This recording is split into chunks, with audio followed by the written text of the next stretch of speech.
para ulama yang akan menjadi pengikut Dajjal. Assalamualaikum warahmatullahi wabarakatuh. Saudaraku yang insya Allah dimuliakan Allah, semoga kita selalu dalam keadaan sehat walafiat. Amin ya rabbal alamin. Dalam setiap zaman, ulama memiliki kedudukan mulia sebagai pewaris para nabi. Mereka menjadi pelita umat, penunjuk jalan kebenaran, dan penjaga kemurnian syariat. Namun, menjelang akhir zaman, Rasulullah SAW telah memperingatkan bahwa akan muncul ulama-ulama palsu, para penyeru kebatilan yang justru menyesatkan umat. Ironisnya, sebagian dari mereka bukan hanya sesat, tapi juga akan menjadi pengikut Dajjal, makhluk fitnah terbesar sepanjang sejarah manusia. Mengapa bisa demikian? Karena tidak semua yang bergelar Ustadz, Kiai, Syekh, atau Habib memiliki hati yang bersih. Gelar keilmuan bisa saja menjadi alat manipulasi ketika hatinya telah dikuasai cinta dunia. Rasulullah SAW bersabda, "Sesungguhnya yang paling aku khawatirkan atas umatku adalah setiap munafik yang pandai berbicara." Hadis riwayat Ahmad. Mereka pintar bicara agama, tapi akhlaknya rusak.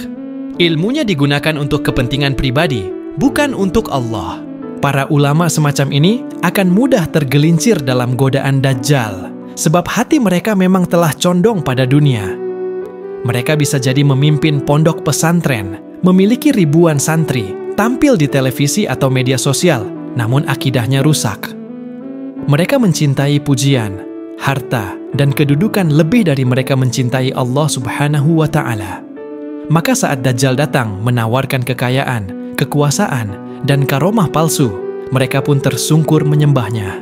Dajjal bukan hanya memukau dengan mukjizat palsu, seperti menurunkan hujan dan menghidupkan yang mati, tipu daya jin. Ia juga akan menggunakan para tokoh agama untuk memengaruhi massa. Bayangkan, jika seorang tokoh terkenal menyatakan bahwa Dajjal adalah orang suci atau tokoh pembawa cahaya, berapa banyak umat yang akan tertipu? Disinilah peran ulama palsu menjadi sangat berbahaya.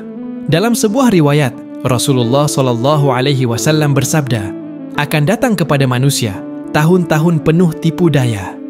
Pendusta dianggap jujur, yang jujur dianggap pendusta. Pengkhianat dipercaya, dan orang yang amanah dianggap pengkhianat. Dan akan berbicara Ar-Ruwaibidah. Para sahabat bertanya, siapa itu Ar-Ruwaibidah? Beliau menjawab, orang bodoh yang berbicara perkara umum. Hadis riwayat Ibnu Majah. Dalam tafsiran luas, Ar-Ruwaibidah ini juga bisa mencakup orang yang tidak berhak bicara agama, tapi dianggap sebagai tokoh agama. Tapi bukan hanya yang bodoh, justru yang lebih mengerikan adalah mereka yang benar-benar memiliki ilmu agama, namun menjualnya demi dunia. Allah Subhanahu wa Ta'ala telah menyindir golongan ini dalam Al-Quran.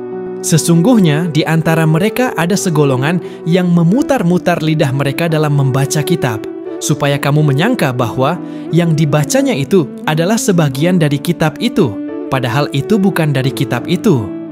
Quran Surat Ali Imran ayat 78. Mereka menyelewengkan dalil demi membenarkan nafsu. Kita bisa melihat indikasi ulama yang mungkin menjadi pengikut Dajjal dari sekarang.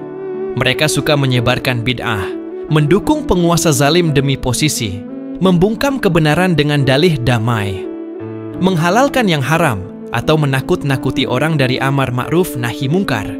Mereka menjadi penjaga sistem batil yang menindas umat, bahkan menjadikan agama sebagai alat legitimasi untuk kebohongan. Ciri lainnya adalah menjadikan Dajjal sebagai tema yang ditertawakan. Mereka berkata, Dajjal itu hanya simbol, atau tidak perlu takut Dajjal, lebih baik fokus cari uang. Padahal Nabi SAW menyuruh kita berlindung dari fitnah Dajjal dalam setiap salat. Jika mereka meremehkan bahaya Dajjal, bukankah itu pertanda hati mereka telah tertipu sejak sekarang? Saat Dajjal datang, ia tidak akan muncul sebagai sosok menyeramkan yang mudah dikenali. Ia akan tampil sebagai tokoh penyelamat dunia, pembawa perdamaian, dan bahkan mengaku sebagai nabi atau Tuhan. Maka, para ulama yang sebelumnya telah condong pada dunia akan melihat Dajjal sebagai solusi, bukan ancaman. Mereka akan berdiri di barisan Dajjal, bukan di barisan Isa alaihissalam.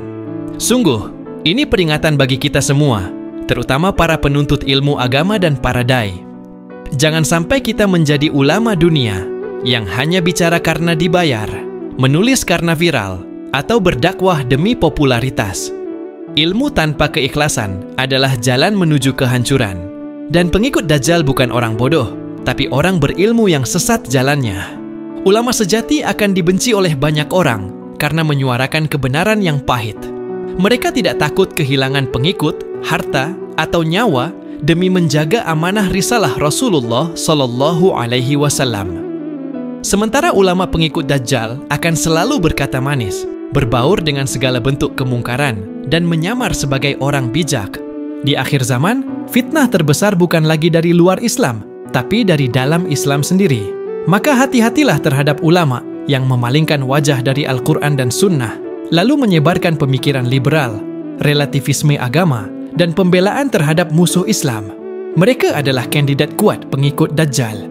Akhirnya, siapapun kita, tetaplah berdoa agar Allah Subhanahu wa Ta'ala menjaga hati kita dari fitnah akhir zaman. Perbanyak doa, Ya Allah, lindungilah aku dari fitnah Dajjal. Jangan merasa aman, karena banyak dari kita yang hari ini mencela Dajjal bisa jadi kelak memujanya karena tertipu dunia.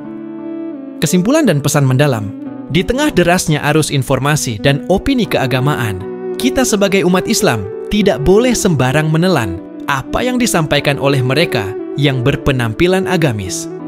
Gelar, sorban, atau panggilan kehormatan tidak menjamin bahwa seseorang berada di jalan kebenaran. Allah Subhanahu wa Ta'ala telah memperingatkan kita bahwa pada akhir zaman akan ada banyak orang yang menyimpangkan agama demi keuntungan dunia. Mereka ini bukan orang bodoh, tapi orang yang berilmu, yang sayangnya menjual ilmunya kepada dunia dan hawa nafsu. Dajjal tidak akan beraksi sendiri. Ia akan didukung oleh sistem, kekuatan besar, dan sayangnya juga oleh tokoh-tokoh agama yang berpaling dari kebenaran. Mereka akan menjadi alat propaganda paling efektif karena manusia secara fitrah lebih percaya kepada orang suci yang bersorban dan berbahasa Arab daripada kepada logika atau naluri iman. Maka inilah peringatan bagi setiap muslim. Jangan pernah mengidolakan manusia lebih dari mencintai kebenaran. Fitnah akhir zaman bukan hanya ujian intelektual, tapi juga ujian hati. Siapa yang bersih hatinya, rendah hati, dan istiqomah dalam ilmu serta ibadah, insya Allah akan dijaga oleh Allah Subhanahu wa Ta'ala. Namun, siapa yang hatinya penuh ambisi dunia, pencitraan, dan kekuasaan, ia mudah menjadi budak sistem Dajjal, walau bibirnya terus melafazkan nama Allah. Maka dari itu, keikhlasan dan ketakwaan adalah benteng terbaik dari tipu daya dunia akhir zaman. Ulama sejati tidak akan pernah menjual kebenaran. Mereka mungkin tidak populer, tidak viral, bahkan mungkin dibenci dan disingkirkan. Namun, merekalah penjaga cahaya Islam yang sesungguhnya. Jika kita ingin selamat dari fitnah Dajjal, maka carilah ulama yang takut kepada Allah, bukan kepada manusia, yang mengajak kepada tauhid, bukan kepada dirinya sendiri, yang mengajarkan Islam apa adanya, bukan Islam yang telah dipoles agar ramah terhadap kekufuran. Akhirnya, semoga kita tidak menjadi umat yang lalai, yang memuja tokoh, namun lupa kepada isi pesan langit. Mari perbanyak doa agar diberikan hidayah dan keteguhan hati di tengah zaman yang penuh fitnah. Ya Allah, tetapkanlah hati kami di atas agamamu. Jangan Engkau sesatkan hati kami setelah Engkau beri petunjuk, dan karuniakanlah kepada kami rahmat dari sisimu. Quran Surat Ali Imran ayat 8. Wallahu a'lam.